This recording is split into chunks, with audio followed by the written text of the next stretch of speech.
I'm really excited to be sitting down with sales guru, sales coaching legend, and very good friend Charles Bernard, founder and leader of Criteria for Success.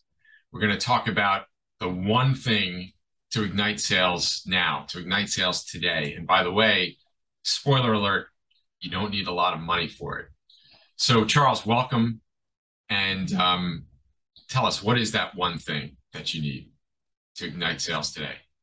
Knowing how you and I operate, it's going to be hard to keep it to one thing. But I will answer the question in a minute. But I want to first say thanks to you for the invitation. I think we know each other around 20 years, so it's not like you fell out of bed and found me yesterday um, to have this conversation. And you know me well enough, and I think I know you the same way, that we're very passionate about what we do. So back to the question, the one thing. So I would say the one thing is you got to have a sales process, but more important than that is you got to work the sales process. You got to execute, because what I'm seeing in the work that I do and my company does, and by the way, we provide sales processes and sales training. So, obviously I've got a vested interest in what I'm saying, but beyond that, the biggest issue is all companies have some sort of process. It's either in their head, or it's on the back of an envelope, or it's a CRM, or you name it, they got something. The issue is that something the right thing? That's problem number one. But problem number two is that even though most people do have that something as a sales process, they're not working it. So I would say the biggest thing that's going to drive sales is just work your process or improve it, keep it up to date. Let's back up a second. Let's make sure we're all on the same page. What is a Okay. sales process? Great, right. So I could imagine a lot of people would be confused, right? And I love that question because we say things like we know what we're talking about. And then when we kind of think about it, we're like, I'm not really sure.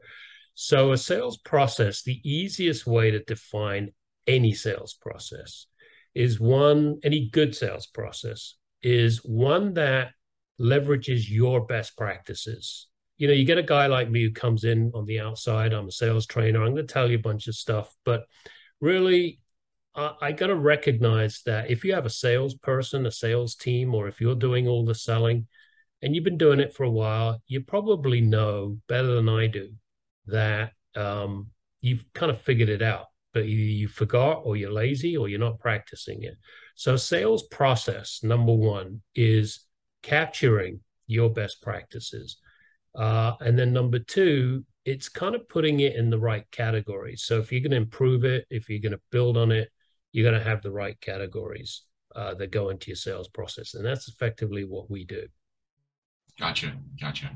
Um, so what are the key elements of a sales process? Because this thing could be a page long, it could be, a book, right? Tell us a little bit about what are the elements that go in? Yeah, so I'm going to say elements, aka categories. Categories. So you're going to take all your elements and you're going to group them. So I'd say five. Five is the best grouping I've seen, and we've just been doing this for years. One, prospecting. So have a category for prospecting. Like, what are you doing to generate leads? Could be marketing, could be outreach activities, a whole bunch of stuff. That's one category. The next category of activity is what we call selling, taking those leads that you generated in the first category and turning them to opportunities and converting them to closed business. Now it gets interesting because everyone generally has those two. The third, I almost never see, and I think it's really critical. A category, a process that is in this category where the rest of the organization is working hand in hand with sales. We call that category support. So the support category would be everything that includes management, sales management, other management, leadership, how they relate to sales. How does other functions like marketing, operations, human resources, finance work with sales? Why is that so important? Because if you don't have that, sales is an island. Sales is kind of like doing its thing and no one really knows. And, you know, classic example, you probably heard this, Rob, all the time. Salesperson sells something, operation person delivers it, and it's like, I have to deliver on stuff that you promised that I can't fulfill, and vice versa. So we need Or when the client has to repeat themselves in terms of what they need from because the salesperson didn't transfer it to ops. Yeah, I told that salesperson. Didn't the salesperson tell Why am you? I Or repeating myself? Yeah. exactly. Yeah. So that part of the playbook, or that part of the process, we call it a playbook, sales playbook, which I'll refer to in a second. So that's your third category. Your fourth category, again, I don't think people think about enough, is system. What are all the systems that the salespeople are leveraging to do a better job? That's critical, right? And that would be CRM, that would be lead generation tools like Zoom Info. There's a whole bunch, HubSpot. There's a whole bunch out there, right? No one told them how to use it. It's kind of like, do I just get the user manual, figure it out on my own? No. When you get a lead and you enter it into the system here, this is what you do. When you want to, track activity, this is what you do.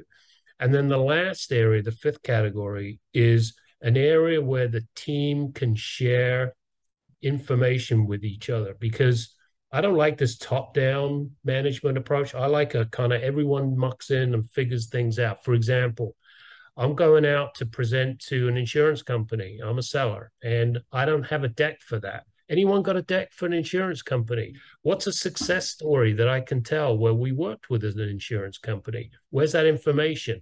Well, it's in people's heads. Would be nice if we could get it out of it. So a kind of library of success stories, an area where salespeople can share best practices, questions, answers with each other. So that's kind of the elements, I would say, of a sales process or a sales playbook. You know, it's interesting. As you were saying this, I'm not telling you that you should rename what you do, but it doesn't sound like a sales process. It sounds like a revenue process to me. You know, which by the way is higher level, I would say more important because, for example, you mentioned the third element, or the third category, which was support, the non-sales team, operations, even how you invoice. All of this stuff affects client retention, which affects revenue. So to me, it sounds like a whole revenue process. But you started to allude to it. But actually, before I get to that question, I have another one. So here we are. Maybe we're in a recession. Inflation's going through the roof. All sorts of stuff's going on. Big companies are cutting back. Some companies, fortunately, like us and like your company, are doing well. But why is this the one thing that will ignite sales now? And why is it not something else? You made me think of something also, which is think about how long we've been in business. At least I know for myself. Isn't there always something going on? Like it's the economy, it's COVID, it's the crash, it's 9/11, it's this, it's that, it's inflation, it's busted supply chain. So I think you want a process that you can insulate yourself from all these things that just keep impacting your momentum. And, I think the biggest problem with some of these events that are out of our control, i.e. COVID, we're reacting. But if and obviously we should react, we didn't see it coming and we have to kind of reinvent things. So it makes me think if we have a process that we believe in, we can always go back to something that gives us accountability, confidence, gets us out of this kind of panic mode because it gives us a direction. The key, though, is, and I'm sure you would ask me this question, is how, back to important to execute. It's got to be a flexible process because what worked last year won't necessarily work this year. Maybe 5 years ago, making 100 phone calls a day was the answer. Today, I don't think it's a useful activity because people aren't responding to that. So again, just to be prepared for all these things that are going to always be hitting us beyond our control, a process is important to continue to give you confidence, and has to adapt. That's the hardest thing. You Yeah. can't just lock a process into stone and expect it's going to work out all the time.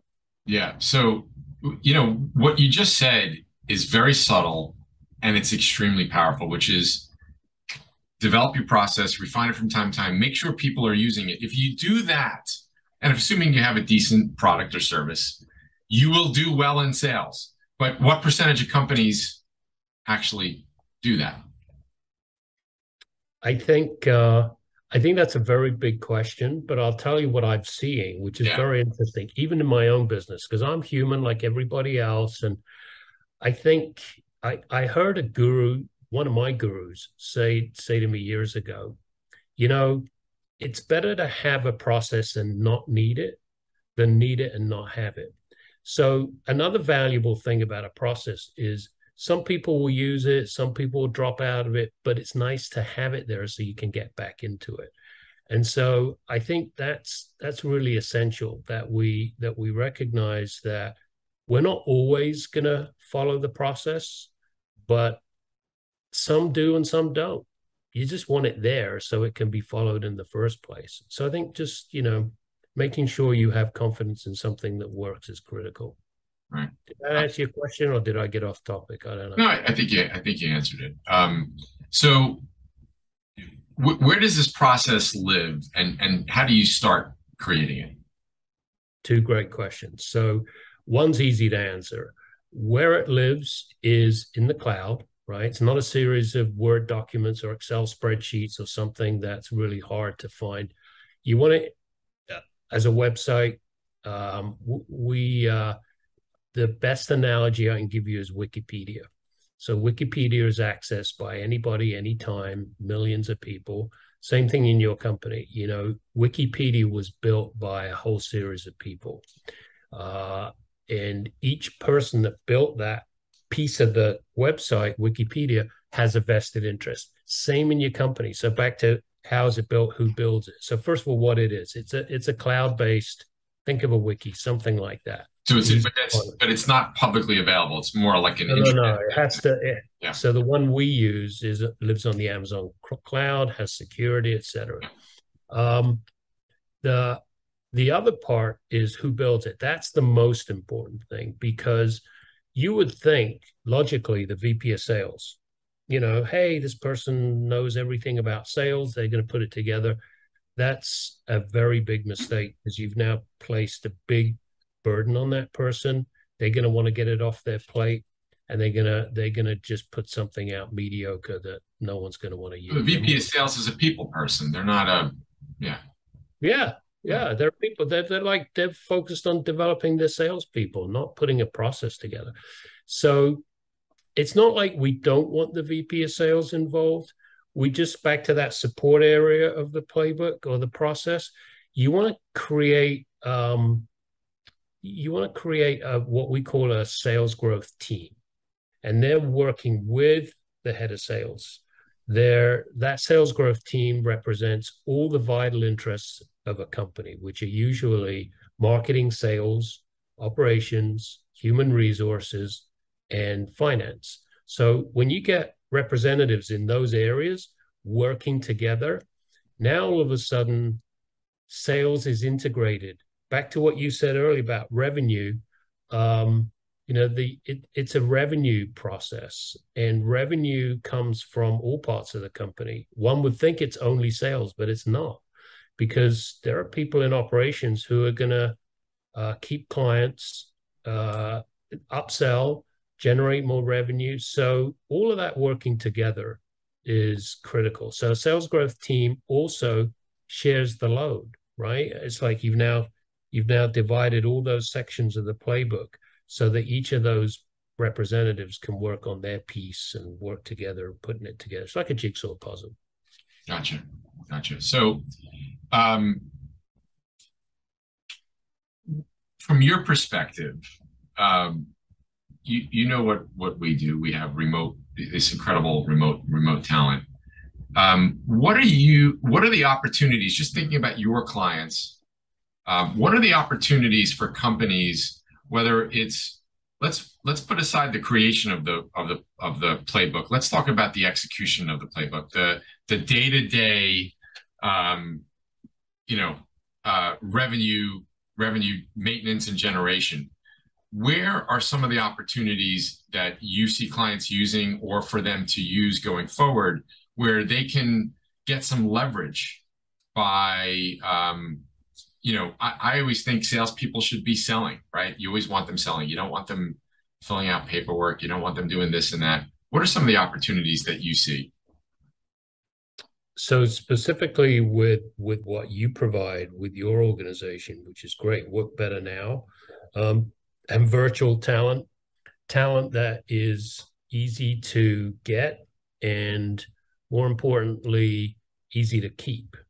Um, so you're solving a number of problems. So I think before I give you the answer, I have to kind of tell you what the problems are. Number one, the biggest issue of all in building and maintaining a sales playbook is capacity because you're asking people who don't generally weren't hired initially just to develop a playbook or just to keep it up to date. These people are wearing, Mark, like I said before, they got all these different responsibilities. And now someone like us come in and say, we're going to build a playbook. We're going to Us take being your company criteria for success. my Yeah, company, right? not us. And so, yeah, but the issue is, okay, we got talent, we got the know-how. What we need more capacity. So if you can get additional talent to weigh in to help develop, project manage, execute, that's really going to solve that problem. Now, the other second, I think, misconception, let me put it that way, is like a myth, is that virtual virtual talent is low level. I think that's a mistake if you think that way, because I know your business. And, it all used to be virtual assistants. The word assistant implied that I had to tell you what to do. I was kind of spelling everything out, and you were just this robot filling in all the blanks. I think that's changed dramatically. And what I'm seeing now is that's why I don't call it virtual assistants. I call it virtual talent. That talent is locked and loaded, ready to, in many cases, execute just as well as someone who's been on in your company, as a W-2 employee or full time. Now, there may be a ramp period, and that's why the playbook's great because you could actually use the process to ramp up talent to help build it and maintain it. That's in there. So I think having people to help drive accountability and execution, because some of them could be actually doing some of the selling, prospecting, outreach, client maintenance activities. There's a lot there. But again, if they're coming in and you're ramping them up quickly, they need to follow the playbook. They need to follow the process. And that's why I think it isn't a matter of a big budget or having to hire people who are, extremely talented or rocket Or scientists, 20 years in sales or, 20 years. We yeah, don't need that, right? Because the playbook fills in for that. yeah. So before I share what some of our clients are doing, I will tell you that in the creation of processes or a playbook, I can tell you that I'm somebody who loves the idea of process, but don't ask me to write a process because I'll scribble it. It's kind of what you said earlier. I'll scribble it together half-assed. I won't put it in the right place, right? It's just, I'm more of an entrepreneur. I come up with the ideas. And so for me, just going back to my personal assistant, that my personal assistants over the years, I've said, hey, this is what we need to do. I might quickly walk them through a little bit of what I want them to do, more importantly, what I want the outcome to do. And then I'll tell them, create the process, and then share it as it needs to be shared. And that has been incredibly valuable. But more specifically, in terms of revenue support and how some of our clients are generating more revenue, leveraging Work Better Now, remote talent, because I asked our team, we have a number of clients that have assistants that are just doing research, doing a ton of research so that sales doesn't need to do the research. The executive team doesn't need to do the research on prospects. We have a ton that are doing actual outreach on LinkedIn and doing that very successfully. We have a couple that are using our talent to get back lost clients, right? You lose clients, sometimes it's for all sorts of reasons, and there's an opportunity to get them back. We actually just did a campaign ourselves that was very successful. Believe it or not, we have one client, at least one that I know of. I have a feeling there's more than one. I won't mention his name right now, but you know him, who has one of his 7 assistants that's doing inside sales and knocking it out of the park. Incoming stuff, right? Inbound, and they're converting it. And then I would say a whole bunch of clients are using our talent to either in an assisting capacity for either the business owner or for the sales team, so that they're taking all of the administrative work off of their plate, enabling them to spend more time with current clients as well as prospects. And again, with huge results. So I'm glad you kind of kicked that off a little bit, and I hope those make sense to you as somebody who's helping their clients generate more revenue. Charles, anything else that you want to add before we close up the discussion? No, I just want to drive home your last point, because in the old days, back in the day, we would say what you talked about as sales operations. And I had a gigantic discovery in my own business. This is like 2 businesses ago when I was running a systems integration. I was running sales for a systems integration company. And I never gave it a second thought in terms of how valuable and critical sales operations was. And I can tell you from personal experience that listening to what you were saying, it's only gotten more valuable. Meaning, if you can operationalize a lot of the stuff you talked about, staying in touch with past clients, handling inbound sales, even operationalize the use of those systems that I told you about, and even certain outreach activities, then you've really got that return on investment in spades. And that again goes back to, doesn't have to cost you a lot. Finally, I'll tell you this. What amazes me about what you're saying and the opportunity with virtual talent is, I think we tend to underestimate what people are capable of. Even part-time people, right? Even if they're working for you 10 hours a week, even if they're working for you 20 hours a week, whatever the number is, I think this idea that because they're virtual, they're going to provide less value, or they're going to require more high maintenance. I think we need to test that theory and discover potentially that we may be able to get a lot more from people who are focused in an area that we're asking them to. And they're not distracted like a lot of our employees are, who are trying to juggle all kinds of things. So anyway, that's a long way of basically endorsing what you just said. Yeah. So thanks for that. We're having this discussion in September 2022. As I told you earlier, August 2022, we had a record month. Now, there's a lot of reasons for that. We got a ton of client referrals, partner referrals. And of course, we have an amazing product. We have our full-time dedicated remote talent that's just killing it for our clients.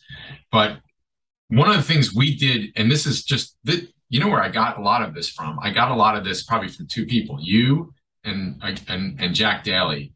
But when I started the company with my partner, Andrew Cohen, one of the first things we did was create a very simple, well thought out sales process.